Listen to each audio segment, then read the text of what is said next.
Welcome to Art Smart with Teacher Precious! Okay, so kumusta naman kayo?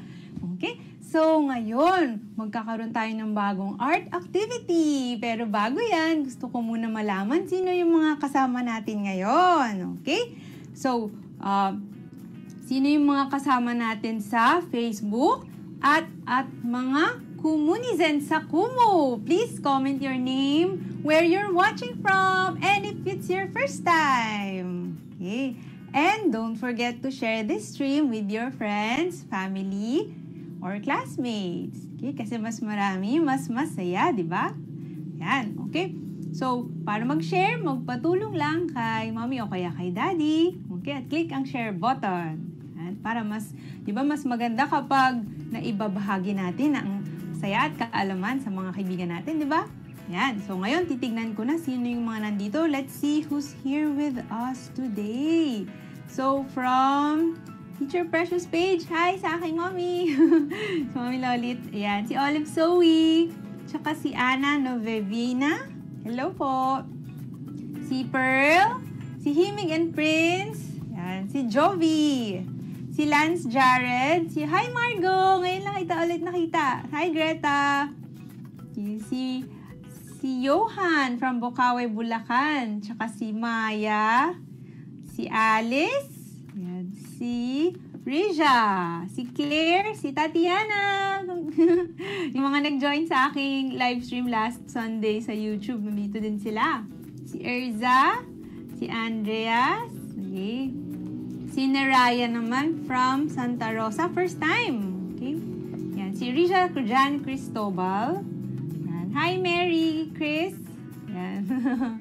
Okay, sa knowledge channel naman, nandito si Zinya, si Mafi, si Art Christian, si Annabella. Hi, Annabella. Tsaka si Spencer. Yan. Sino pa? Si Neraya. Tsaka sabi ni Alex, ni Greta, not first time. Yes, I know. Si Regnel Dungo, 9 years old from Telaksan Elementary School. Hi, Greg, Zinya. Yan, yes. Si Vin, tsaka si Sofia. Hi, Sofia. Si Joy. Yan, okay. Hi, Nayeli. Okay, so ngayon, andito na tayo, di ba? Very good. Ayan si Aya. Hi! Hi, Aya Bo Savidra. Hi, Mary from Marikina. Tsaka si Shamera Mel, first time. From Kumu also, si Fatima Bea. Yan, okay. Yan, so, very good. So, thank you so much for being early. Okay, pero bago natin ituloy ang ating pagbati sa inyo, okay, gusto ko muna magpasalamat and I would like to thank you for those who submitted and posted their artworks last time. Ano yung ginawa natin last time? What did we do last time? Ano ulit yung ginawa natin last time? Diba? We made some, sino makakaalala? Monochromatic portraits, right? Yan. So ngayon, panoorin natin itong slideshow. Let's watch the slideshow.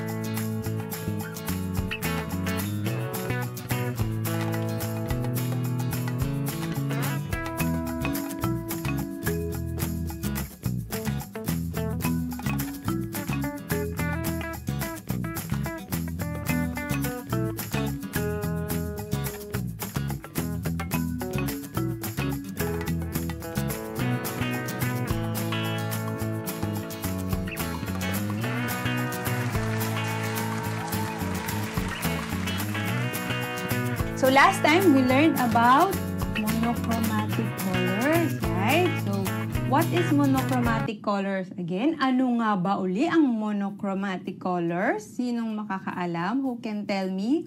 When we say mono, ano ibig sabihin ng mono? Monochromatic? Diba? Mono, pag sinabing mono, one color. Yes, so last time we made portraits using only one color, but with different values and tones. Ibig sabihin, isang color lang, one hue, and then we made it darker or lighter. Gagamitin natin ng mas madilim na kulay at mas maliwanag to create depth, parang yung shadows and highlights, diba? Okay. So now, alam niyo ba ang gagawin natin ngayon? Do you know what we're gonna do today? Okay? Kasi, di ba, we were discussing about colors kasi madaming nalilito about these color schemes. I remember before I always ask, oh, what do you want to learn about art? Many said they want to learn how to combine colors, about color theory. So, para hindi tayo malito, so we're discussing the different color schemes. And I think this is the second to the last because next week we're gonna do tetrads, 4 colors naman. But ngayon, we're going to do triad. Very good. Triadic colors. Tama sila, Pearl and Joey. Okay, triadic colors. Okay, do you know? Ayan, tama si Zinya. Very good. Okay, so, who can tell me what are triadic colors? Meron ba kayong hula? Meron ba kayong hula? Ayan. Triadic colors natin, ano? Yan. So, what are triadic colors? Sinong makakahula sa akin? Si Pearl lang, bilis naman makasagot mo. Copy-paste ba yan? Yes, Tatiana and Pearl and Aya. Very good. 3 colors. Yan, 3 colors from the color wheel. So actually, it doesn't have to be like equally spaced, but as 3 colors. Yan, kagaya nito, like what I'm showing you. Yan, so triadic color scheme is composed of 3 colors that more or less evenly spaced on the color wheel, usually. But pwede rin naman medyo hindi ganun ka eksakto yung triangle nyo. Okay, basta magpo-form siya ng triangle. But the example here is, I just used 6 colors para hindi, so that you won't get confused. 6 na kulay lang yung ginamit ko muna sa color wheel para hindi kayo malito, ha? Pero yung color wheel kasi, di ba, pwedeng 12 colors, can be 24 colors. Okay, and then you'll just find a triangle. Okay, kagaya nito. Yan. Yan. So, yan ang ating triad colors. Okay? Okay. Like yan. So, red, yellow, blue, or, kagaya nito, orange, green, and violet. Okay. Yan. Who can tell me, can you name some, I have a clue. What else can you call this color scheme? Itong nakukulay na nakikita nyo, itong red, blue, and yellow. This set of colors also has a popular name or term. Okay? Does it look familiar? Ay, sabi ni Jovi, triangle color. Actually, that's a good way to remember it, Jovi. Triangular color. Tama, kasi parang triangle. If it forms a triangle, yung 3 points sa color wheel, yes, it's a triad. We call it a triad. Okay? Yan, tama si Alice. Very good, Alice. The colors that you see here are also the primary colors. Diba? So, the primary colors are actually part of the triadic colors. Triadic color scheme. Why? Because they are evenly spaced in the color wheel. Diba? Magkakahiwal, siya? Ayan, kagaya nito sa color wheel. Yan. Siya? Evenly spaced. Okay? Okay, and then another tip, right? How do we remember the primary colors? Paano natin madaling maaalala ang primary colors? I just always say, it's the color of which flag? Which country has the primary colors? Anong bansa kaya ang mayroong primary colors? Yan, tama sila Greta and our Christian. Country, Philippines. Yes. When I was teaching map for let review, kasi before I was coaching teachers who are taking the board exam for MAPE. So minsan nalilito sila sa primary colors. So I just tell them that to remember the primary colors, Just remember the Philippine flag. What colors? Yellow, blue, and red. Diba? So the primary colors or the colors of the Philippine flag are actually part of the tetrad colors. Yun yung gagamitin natin today. So we can use any color, different color combinations, but to make it easy, we'll just use 3 colors. So another example of a triadic color scheme is the orange, green, and violet. What do you call these colors kaya? There's also another term for this set of colors. What could it be? If we have primary, then we have what? We have, sabi ni Lance Jared, Pilipinas at Australia. Sige. Okay. Sige. This one is also called secondary colors. Yes, Mafi, Zinia, and Ella Pri. Yes. And Annabelle, yes. Very good. Secondary colors. So, the secondary colors, ito yung gitna. Ayan. In between those 3 colors. Yan. So, these are secondary colors.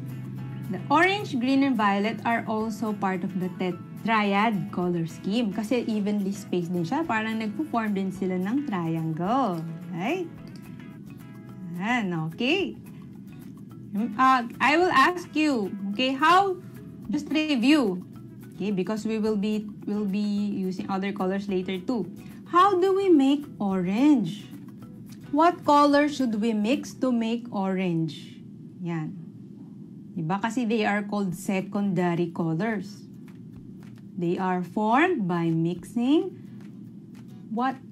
primary colors. To make orange, what color should we mix? Very good, Ella Free and Mafi, red and yellow. Yes. How about green? What colors should we mix to make green?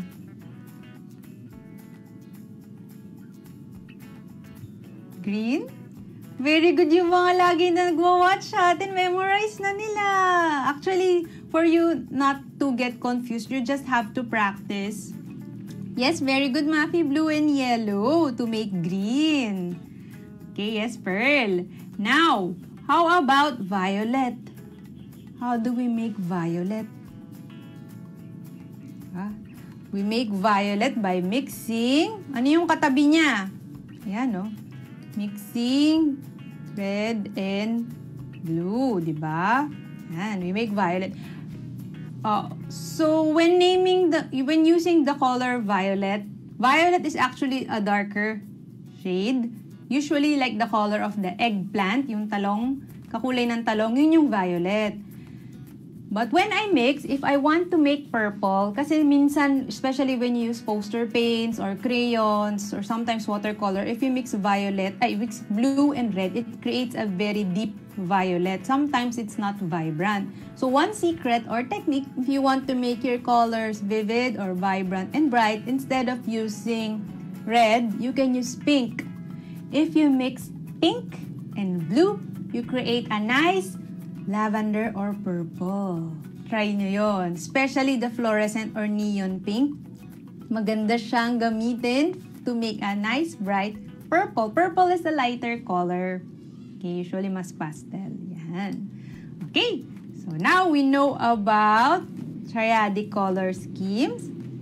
Okay, what are triadic color schemes again? What shape do they form on the color wheel? What shape? What shape? Ano kayang shape to? They form a triangle. That's why it's called a triadic color scheme. Diba? Hi, Manuel! Oy, Manuel! You're here! Kakarogin mo lang ba? Yes, triangles. Sabi ni Vin Paulo and Isaiah. Okay. Yes, okay. So, yun yung triad. Okay, next week, we'll learn about tetrad. Tetrad naman ay 4. Actually, they're composed of 2 sets of complementary colors. Okay. Now, to know if you really understand some examples of the triadic color scheme. Hi, Pia! Can you tell me which picture shows a triadic color scheme? Hi, Cheryl. Hi, Calixte, Clean Cruz.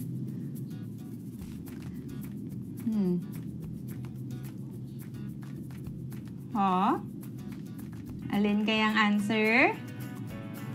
A, yes. Very good. A has blue, red, and yellow. Okay, how about letter B? What color scheme is letter B? Yung yellow. Anong color scheme ang tawag dyan? It's called a, letter B is called a monochromatic color yellow. Kasi isang kulay lang, one color lang. Okay, good job. Next, this one, which shows a triadic color scheme. For today, we're just gonna do the primary colors, ha? Para mas madali muna. Okay. Yes, the answer is B.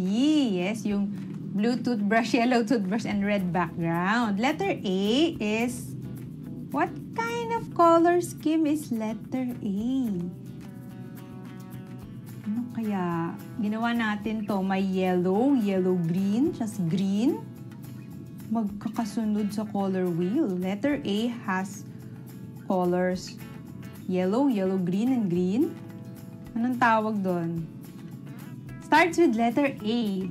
If you remember, yung letter A, yung letter A naman? Starts with letter A is an analogous color scheme. Diba? Naalala nyo? Diba pag analogous, magkakatabi naman sa color wheel. Analogous colors means beside each other. So, letter A is an analogous color scheme. Yellow, yellow, green, green. Okay. Yes, yung letter B ang ating, triad. Ito naman, which shows a triadic color scheme. Kanina, kakasabi lang natin. Diba? Letter B, the Philippine Flag. Okay. Good job. How about this one? Aling bird kaya ang mayroong nagpapakita ng triadic color scheme? Dito sa bird na picture na to. It's letter. Dito, triad ha. Letter, yung gagawin natin today, it's letter A, the parrot. Okay, hindi nyo kasama yung dahon na, yung bird lang, tingnan nyo, yung bird yan. Letter A has the colors red, yellow, and blue. Okay, sa letter B, what kind of color scheme? Letter B, I think it has the blue, green, and green. Diba? Letter B, yung letter B naman is an analogous color scheme din, di ba? Pag sinabing triad, when you say triad, it's either this, red, yellow, blue, or orange, green, and violet. Okay, these are very contrasting colors. So when you use triadic colors, very vibrant, alive, at talagang magiging makulay yung artwork nyo kasi magkakalayo sila. But, do you know why you need to be careful when using a triadic color scheme? Alam niyo ba kung bang mag-watercolor kayo, kailangan nyong mag-ingat, ingatan gamitin ang mga colors na to. Kailangan pag gagamitin natin sila, lalo na pag paint, kailangan huwag nyo siyang paghalu-haluin. Ano kayang kulay ang lalabas kapag pinaghalo natin itong tatlong kulay na to? Itong tatlong kulay na to, anong kulay kaya yung lalabas? Do you know what colors what color will be created when you mix red, blue, and yellow? Yes, Pearl! Magiging brown if we mix the triadic colors. If you mix all the triadic colors on one paper, it will become brown. It will become muddy or madilim at maputik. Yes, Aya, very good. Yes, Isaiah. Okay, when you mix this, they will become brown. Okay, that's why you have to be careful when using paint. If you're going to apply it, you have to apply it separately. Kailangan patuyuin nyo muna or i-blend nyo lang yung edge. Okay, pwede mag-mix yung red and yellow, magiging orange, or blue and yellow, magiging green. Pero pag nahaluan na ng red, magiging brown. If you don't want your work to look like mud, so you have to be careful. Sige, mamaya papakita ko kung paano gagawin natin na, okay?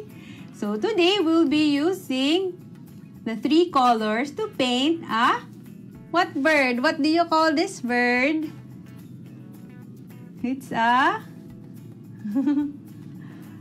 a parrot. Yes. Sino may alagang bird sa bahay? Do you have a pet bird at home? Yan. Sige, so for today, we'll try to draw a simple parrot. Okay, we will try to draw this one on the right side. Okay, I remember there's a cartoon, a famous cartoon that has a parrot character. Do you know what cartoon is that? Sige, okay, let's start. So get your pencil.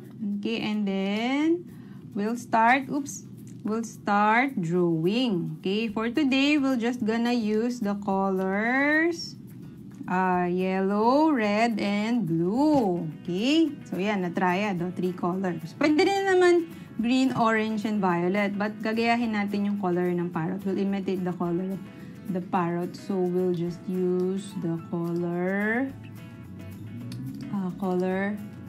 yan, red, blue, and yellow. Oops, baliktad. Hindi naman baliktad. Kala ko baliktad. So, screen ko lang pala. Sige, so, where's my drawing? Okay, sige, let's start. My drawing of the parrot.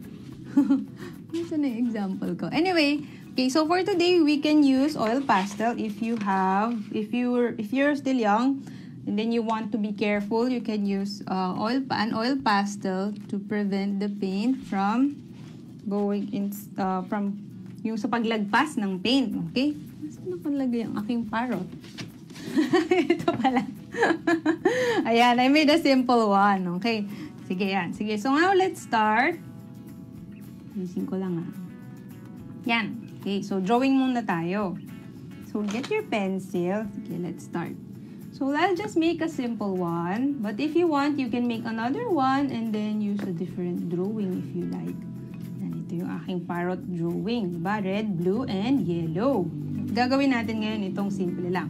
Okay, so when we draw, we try to draw portrait orientation, patayo, patayo. Okay. So now the first thing that we're gonna do, we need to estimate the size. Baka kasi hindi magkasya yung buntot, the tail might not fit. So what you're gonna do, we're gonna draw slightly first. Slightly. Hey, wait, before we start, are you ready? What material are you gonna use? For today, I'll be showing how to use oil pastel and paint, but you can also use crayons, colored pencils. Okay. What material are you gonna use? Okay, sige. Sige na, let's start. Okay, ready na si Zinya. Ready na si Zinya. Yung mga Kumu viewers ba natin, are they also working? Or nanonood lang kayo? Si Annabelle and our Christian, si Isaiah crayons daw ang gagamitin. Okay, sige. Sige, for now, let's start. Okay, so, I want to check the size first. Gaano ba kalaki yung gagawin natin? Wait lang, zoom out ko lang konti. Yan. Gaano ba kalaki yung gusto natin? So, let's try to draw, use invisible hand first. Dito yung head. Okay, dito yung head, yung ulo. Okay. Tapos siguro dito yung body. And dito yung tail. Okay. I'm tracing with my fingers first kasi minsan hindi nagkakasya yung drawing. Mapuputol. It will be cut if you don't estimate it properly. Okay, so now, like this one. See, I made a mistake. Hindi naman mistake. It's not actually a mistake. But it got cut. Naputol. So, if you want to prevent that, make sure there's enough space for the tail. Sige, now, let's try to draw the head first. Actually, we could use a number. Sige, wag na. Sige, draw muna tayo ng letter. Baliktad na letter S. Yan. Kaya nyo yan? Can you do that? Kaya ba to? Ito, it's like a reverse letter S, but this part is lower. Mas mababa. Hidinan ko para makita nyo. But when you sketch lightly first. Huwag muna madiin. Tapos, gano'n natin to. That will be the head. Yan yung magiging ulo niya. Yung white part ng head. Tapos, let's try to draw the beak. Ang kanyang nguso. Actually, para siyang merong line dito. Lagyan muna natin ng line. Kasi meron siyang line dyan, yung black part. Tapos, draw natin yung beak. Tingnan nyo ha, curve line. Tapos, pabalik. May balik na ganyan. Tapos, I'll erase this part. Yan, nasundan ba? Tapos, meron siyang beak din sa baba. Okay, now, we will shade this later. Nagiging dark ito. Mamaya. Okay, tapos eyes. Gawin natin cute. Big circle, small circle. And then, you can shade it. And then, we'll just shade it para lang hindi kayo malito later. We'll shade this. But you will color this with black crayon or black oil pastel later. And then yung tip din, the tip of the parrot's beak is kind of dark. Yan. May yung tip niya black. When was the last time you saw a bird? I mean a real bird. In our house, because I live in the province, and we have bamboo trees outside our house. So, there's always a birds chirping outside our house. Laging may ibon sa labas ng bahay namin. Kayo ba? Ayan, sige. Done now with the eyes. Are you done with the eyes? Are you done with the eyes? Please. Sabi ni Kyle, hi Kyle, yes, you did your family portraits. Very good, I saw it. Galing nga eh. Uy, case. Hi, Teacher Precious, Nino Newmol from Telaksan Elementary School. Hi, hi, hi Nino. Okay. Sino pa? You done? Let's see Very good. Okay, sige, let's continue. Now we'll do the body. Ay, sige, try natin to dito. Tingnan nyo ha. Konting feathers. Yan. Tapos, we'll continue adding feathers. Look. Ito naman, ito yung baling color yellow niya. Actually, meron siyang konting color green. Kasi actually, when you mix yellow and blue, may color green. And then, we'll just make longer and longer feathers. Tignan nyo. Pababa ng pababa. Slant. Yan. Remember texture? We're actually creating the texture of the feather. Yan, o diba? Ito yung yung part ng wings, but we'll still create the tail. Iba pa yung tail. Ito pa yung buntot. See? Let's make a longer one. Kasya pa ba? Ito pa. Yan. Okay. Tail. Ito. Yan. If you still have space, you can make it longer. Kaso, ayan, naputol na naman. Lagi ko na lang hindi nagkakasya. Lagi na lang. I should have pushed it further up. Diba? See, but that's okay. Ganun talaga. See? I told you, sometimes I make mistakes too. But making mistakes is part of the lesson. Right? Okay, so now, let's draw the feet. Yan. Then you can draw a branch. Yung branch, yung brown, you will not use brown color. You will mix red, blue, and yellow to create brown. Isa lang kita kasi the other leg is on the other side. Yan. You can actually add the leaves if you want. Mari hindi na siya kasama dun sa ano natin, ha? Okay. Okay, there. Now we'll try to paint it using only triadic colors. So triadic colors can be red, blue, and yellow like this. Primary, or pwede ring diba? Pwede ring, yan. Pwede ring orange, green, and violet. Okay, but for today, for me, I will use these 3 colors. So it's up to you if you want to follow my colors. Kasi our lesson is triad, and one example of a triadic color is the primary colors, ba? So now let's try to color. Okay, but wait lang, check ko yan. Tama ba yung sizing? Yan. Okay. So now, if you're using colored pencil, who's using colored pencil? Sinong gagamit ng crayon? Who's going to use crayons and colored pencil? Please comment. Kindly comment if you're using. Uy, sabi ni Manggagawang PWT, may kakayahan. Salamat po, Guru Precious, sa pagbabahagi na inyong kalaman sa amin. Uy, maraming salamat po. Thank you po for watching. Sana po makatulong ito. Kung mayroon po kayong request or baka mayroon akong pwedeng maitulong sa inyo, sabihin nyo lang po. Ayan, sabi ni Pearl, hindi rin kasha. Sino yung nagkasha yung drawing? Sa akin putol. Oh no, mine is cut. That's okay.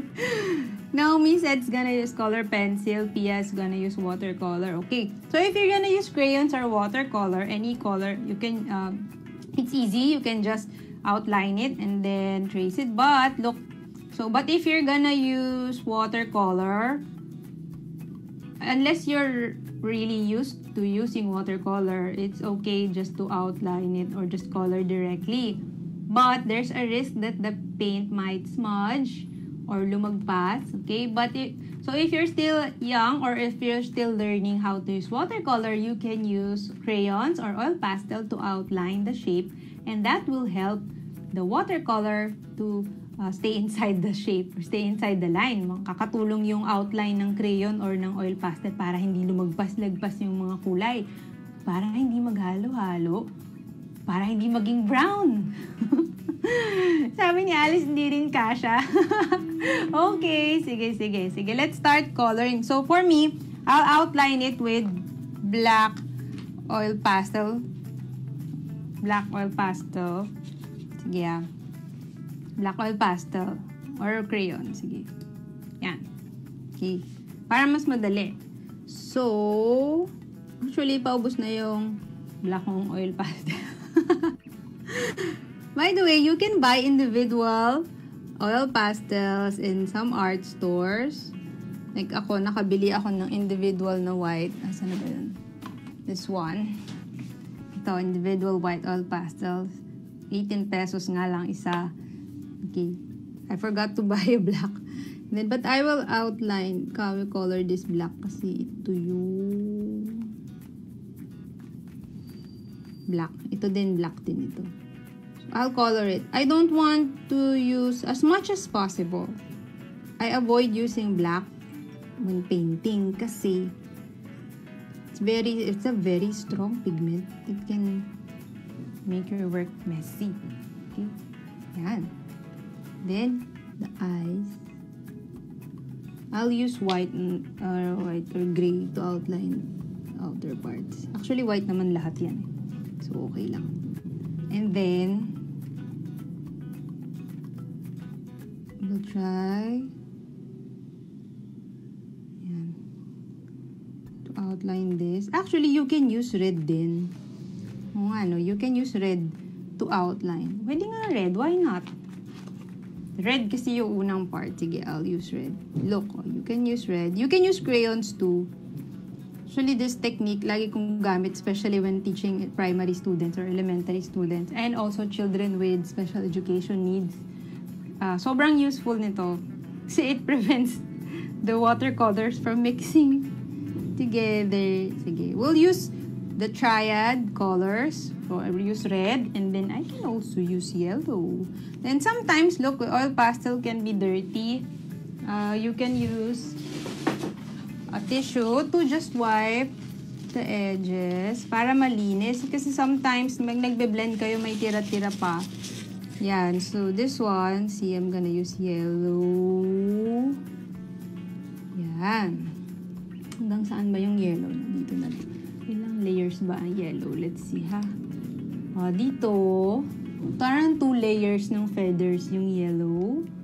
And then some blue. Okay, let's try that. I'll make 2 layers yellow.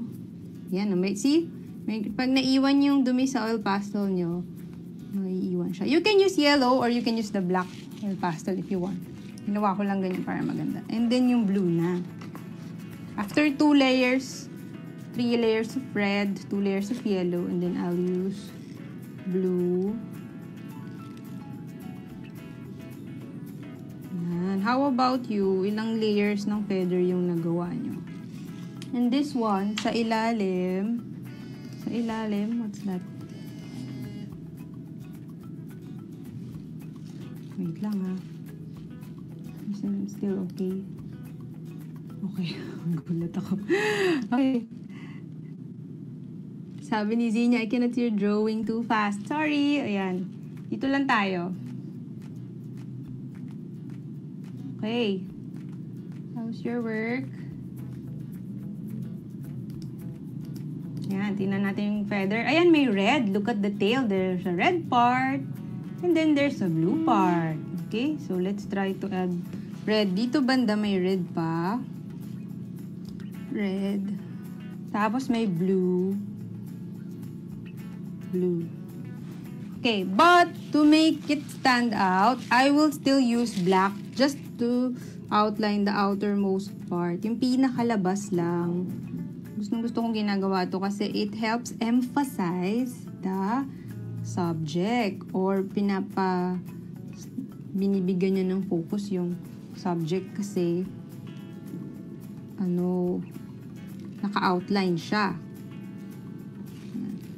Ito yung branch. Okay, now you can also add leaves. Sa leaves, pwede naman natin maglagay ng konting green dahon. Yan. Hindi, black lang gamitin ko. Or gray para hindi masyado agaw pansin. Gray so that it won't get too much attention. Because it's in the background, I just wanted to, gusto ko yung lang siya. Simple lang yan. Okay, and how's your work? Yan, mag-remain na tayo mamaya. 3 kulay lang gagamitin ko ulit, ha? How's your work? Hi, Gian! Also, if you haven't watched my other video, we made fantasy creatures last Sunday. Nasa YouTube. Check nyo lang din. Sila Gian yung nag-join din doon. Tsaka sila Jovi and Pearl. Hi, Rian! Hi, Sanshinele Arcilia. Hi, Andreas. Hi, Maria. How was your work? How was your work? Can I know first? Can you let me know if you're done drawing so we can start painting? Are you done drawing? Sabi ni Alice, I'm still in black outlining. Okay, how about, and here's a knowledge channel. Hi, Ma'am Lilibet! Sabi niya, good morning, Teacher Precious. Thank you for sharing. Malaking tulong ito for me as a student and cause of BE Ed, Basic Elementary Education po. May subject ako now na Teaching Arts. Thank you, Ma'am. Thank you po, Ma'am Lilibet. Meron din po akong book, ang title po nun, Teaching Visual Arts in Elementary Grades. Search nyo lang po siya sa Shopee. Okay, na-publish na po siya. It's really meant for teachers. Yan. Ay, wait. Naka-on ba? Done na ba?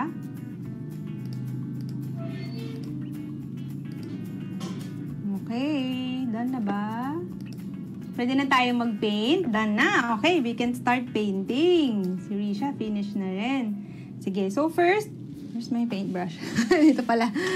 Okay, so, let's start painting. And always start with the lightest color. Pinaka-light na color in our triad, which is color yellow. So, in here, I have 2 water containers. Okay, medyo dirty lang na siya. Pero I have 2 water containers. One is the clean water, one is the dirty water. Ayan, dapat. So, well, hindi na masyadong clean kasi nagamit ko na to for the sample. But, I always use 2 water containers so that, okay, so that I can wash my brush properly. Okay, especially when you're using light color like this yellow. Yellow muna tayo. So, the yellow part here is this one. So, I'll just use yellow here. So, remember when you use brush, when you use a brush, so we're doing painting, you have to be careful on your strokes. Dapat hindi masyadong madiin. So, we're gonna do the standing brush. Okay, if you're painting details, kagaya ng ganito, you have to use a standing brush patayo so that you won't damage or scratch the paper. Sorry, medyo madumi lang. But because the sitting brush ito, yung pagdiinin na nyo, when you press it hard, you will make the stroke long, bigger and wider. This is used for making backgrounds or big areas. But for this one, try to be very gentle. Dapat dahan-dahan lang po. Tingnan nyo Ito yung sitting brush, madiin. Ganyan. Pero ang gagawin natin yung dahan-dahan lang. Very gentle stroke. Okay? Okay, yan. Tunduin natin. Okay? See? Yan, yellow, di ba? Dito lang ako sa yellow. Tapos, meron pa bang ibang yellow dito?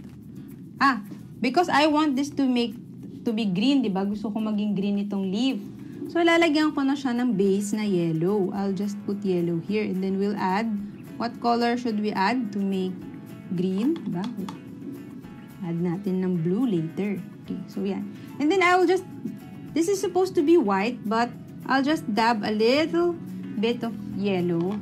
Wash lang. We call it wash pag sobrang light lang. Just to have, para lang meron siyang kulay. Okay, next color, I'm gonna use red. Okay.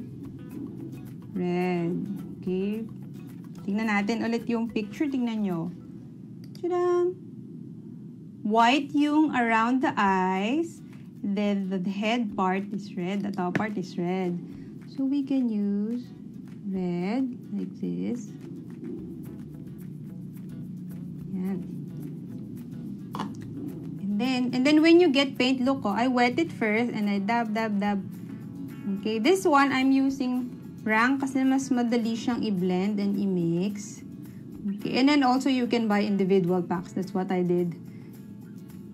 Pag naubos na, wait lang, dito tayo sa standing brush. Naku, nakakalimutan yung standing. This one, the terms that, if you also want to know more about watercolor, I have a free online course on my website. Check nyo lang dito, teacherpreciousart.com. I made a course about watercolor, the 8 techniques.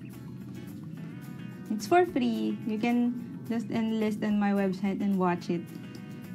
Yan. And here, dito din, sa baba.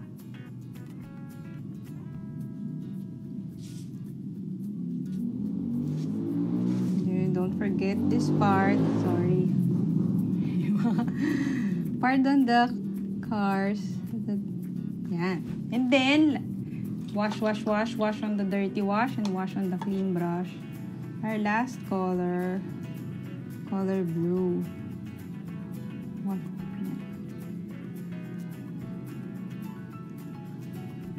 Yan. And also, look, if you use paint, if you add more pigment, it will become darker, mas madilim. Pero, kapag nilagyan nyo pa ng tubig, mas magla-light siya. And then, look, see, I accidentally mixed some blue with the red. That's okay. Maliit lang naman.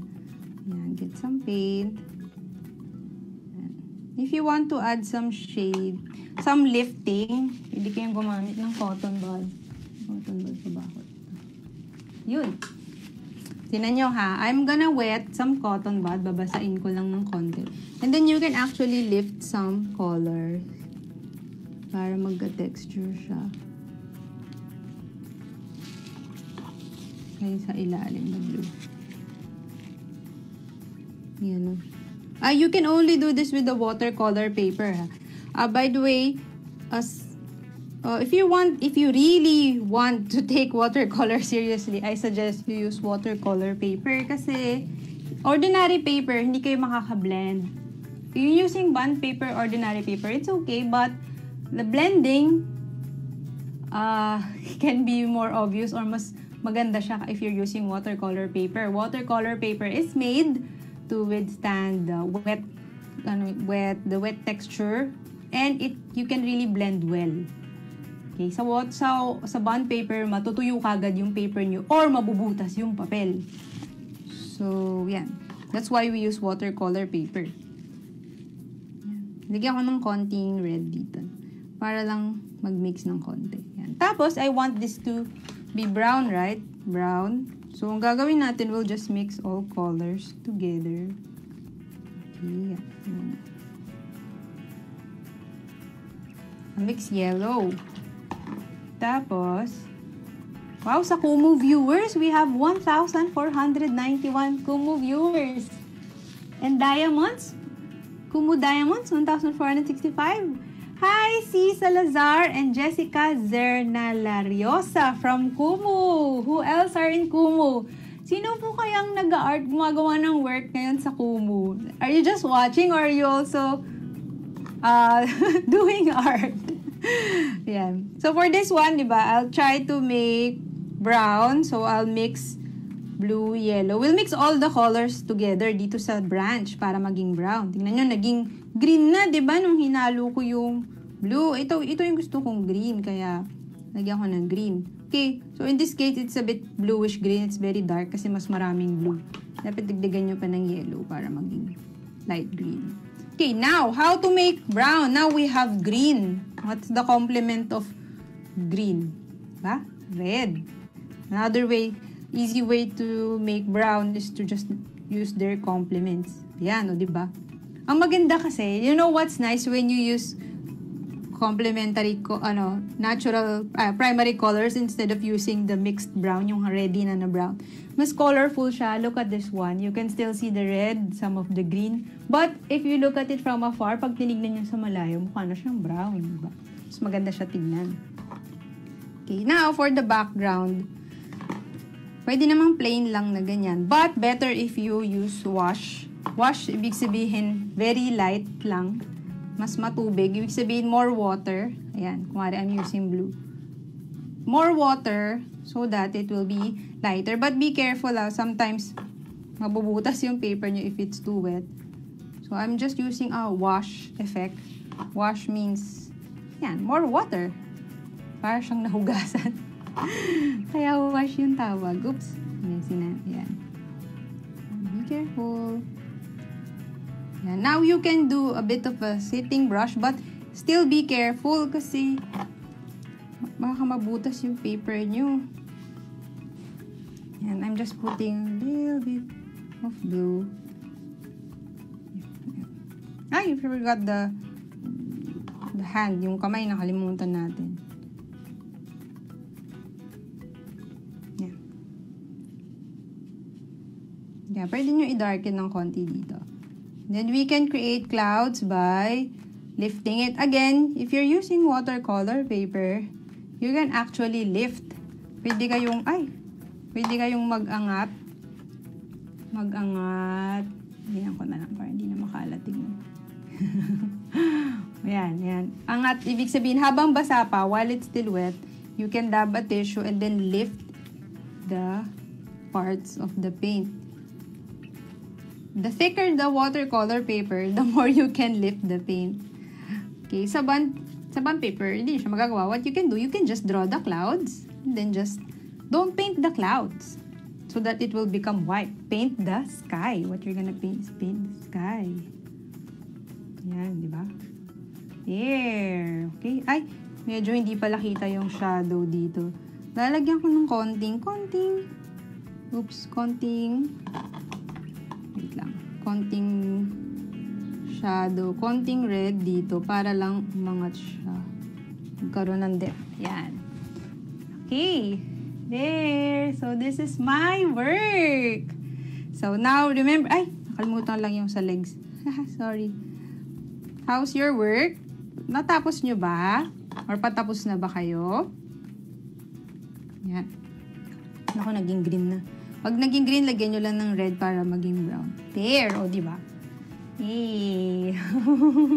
How's your work? Yan. Puto lang ng konti. Don't forget to sign your work dito sa baba. Okay, yan. So, tapos na rin ba kayo? Gusto mo sana makita yung work ninyo. We hope to see your works. Diba? So, how to share your work. Magpatulong lang kaila nanay at tatay. Just ask help from your mom and dad. Take a nice photo. I have some tips when taking photos. Better if daytime nyo po siya gagawin. And near a window. Bakit? Kasi pinakamaganda talagang light source is in daylight, sunlight, natural light, and diffused light. So, pag mas maliwanag, especially on a cloudy day, mas maganda yung quality ng colors. Because I noticed some are good, but yung iba nakita ko talaga nagpipicture sa labas, di ba? Mas maganda, illuminated yung face, illuminated yung drawing. So, if you can, please take a photo, a nice photo outside. So, kahit simple lang yung camera nyo, it will do a great job if there's enough lighting. And then, you can post it on your social media, tag Knowledge Channel and Teacher Precious. Okay, and please don't forget to include this hashtag, Art Smart with Teacher Precious, kasi this helps us locate your artworks. Pag clinic namin to, if you click this on Facebook, you can see all the posts that have Art Smart with Teacher Precious. Okay? Yan. And, of course, ayan. At habang online, please visit my website. Ayan. Ay, balitin. Visit my website at teacherpreciousart.com. I have a free watercolor course there. And then, don't forget also to subscribe on my YouTube channel. Doon ko ginagawa minsan yung ibang lessons natin and yung ibang live stream. Okay? I'm also on LinkedIn, Instagram, and Facebook. And, yay! Okay? So now, we're done. We're done, right? Okay, how's your work? Okay, alright. So, thank you for joining us today. But before we end, don't forget to, one of the most important part of creating art is actually cleaning up your space. Asan na yung ating clean up folder? Huwag kakalimutan magligpit at maglinis. Okay? Ayun. This one. Don't forget to clean up and wash your hands. Okay? Yan. Very good. Okay, so samahan niyo ulit kami next Friday. Okay? Para sa isa na namang Art Smart with Teacher Precious. Okay? Para sa mas maraming exciting and fun activities. Okay, we're gonna do Triad Color Scheme. Please invite your friends. Okay? So again, thank you so much everyone. See you next week. And remember, know your art, be art smart. Bye! Thank you!